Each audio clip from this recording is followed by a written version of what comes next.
Tim is going to talk about the four parts of these 6 speeches. Right. The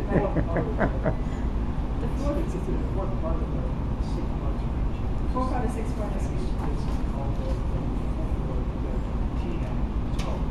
Okay, so the title to make it simple is TX. Thank you.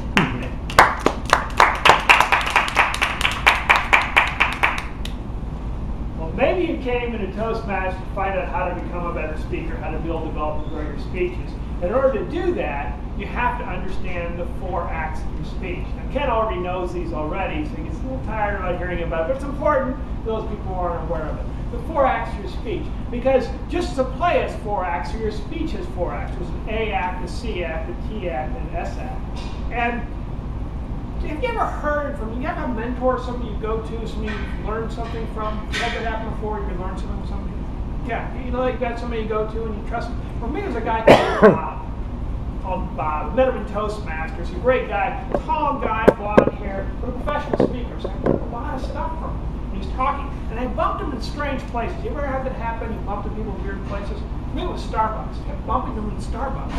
So at Starbucks, I had this sort of educational session as he started taking me through what the 4 acts were, the A act, the C act, the T act, and the S act.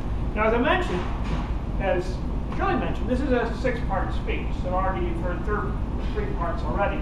The first part is about getting the audience attention. The A act is about getting the audience attention.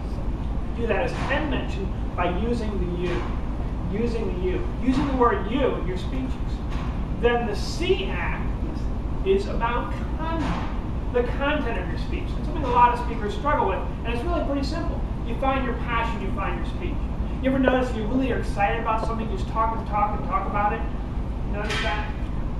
You haven't just hang around a bar with a really drunk person and they just start going on, and you know what I'm talking about? They start going on. They're really excited about that, and they can just keep on going all day. You may not be interested, but they are. As Ken mentioned, you want to bait your hook with them. The audience is interested in mine.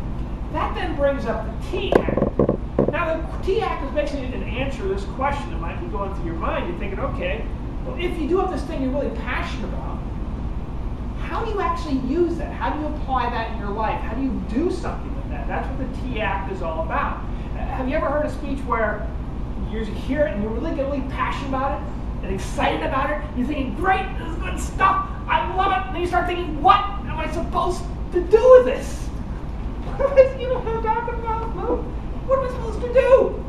Because like Ken went to a thing about the result of it was he learned how to walk, walk in hot coals. And you start thinking, is this something I'm going to use like in my daily life? Is this something in business I'm going to like have a hot coal? Everybody, we're going to have a thing, and we all go out and walk in hot coals. I'll show you how to do it. We'll lay the things out. What really am I supposed to do with this? How do I use this in my life? That's the T act. Now, speakers who do understand the T act at the very ending of the speech, you understand, okay, great. I get it. I know what to do. I understand how that works. And the T act, the T letter, is all about technique.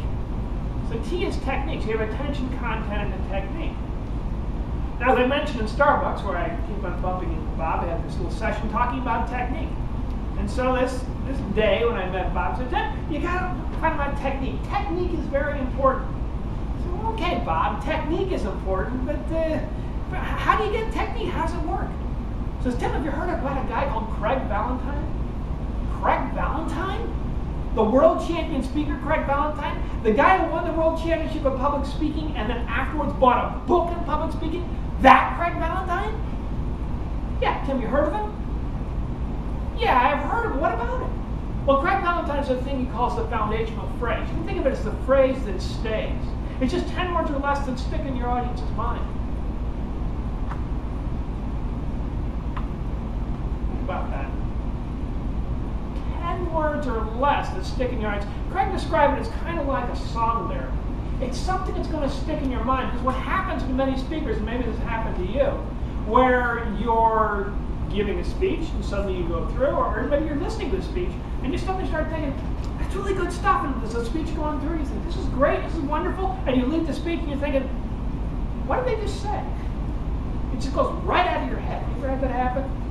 Just leaves your mind? Yeah.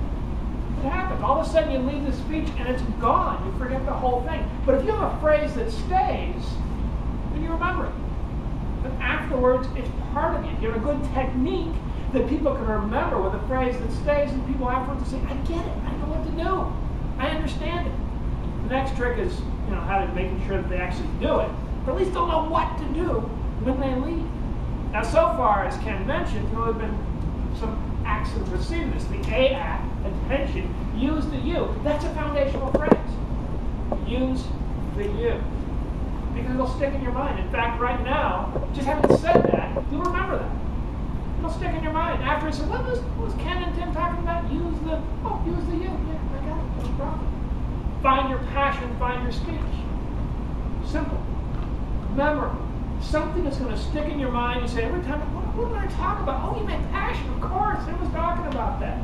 Find your passion, find your speech. And even in today, with the phrase that stays, it's the same sort of thing.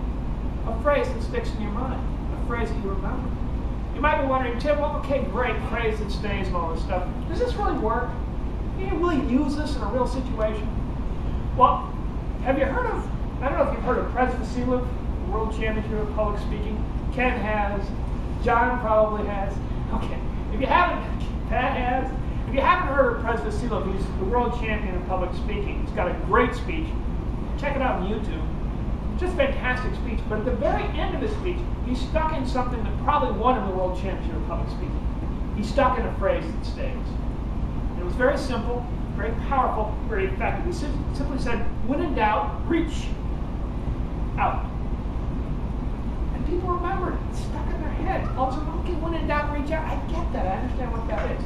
And then final proof, you've never heard this phrase before, but you probably know it already. And just see if you can fill in what's the missing word here. Have a Coke and a smile, right? There's a phrase that stays. And how many years has it been since that's been around? It's still in your head. So I started using these foundational phrases, the phrase that stays. And started discovering that people would repeat to me, say, hey, Tim, I remember that phrase. And, hey, use the you. Find your passion, find your speech.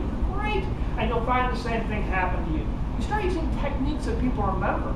Afterwards, your speech is over. They won't forget your speech. They'll remember, start using your speech. And then once you start doing that on stage, you have the same thing happen in your life. Use phrase that stays in your personal life or in your business life. It would be great if your boss came back and said, I love that phrase you had. We want to use it in front of the board. How would that be? Great. It's very simple. Technique. It's 10 words or less to stick in your audience's mind. It's the phrase that stays. And that is the key.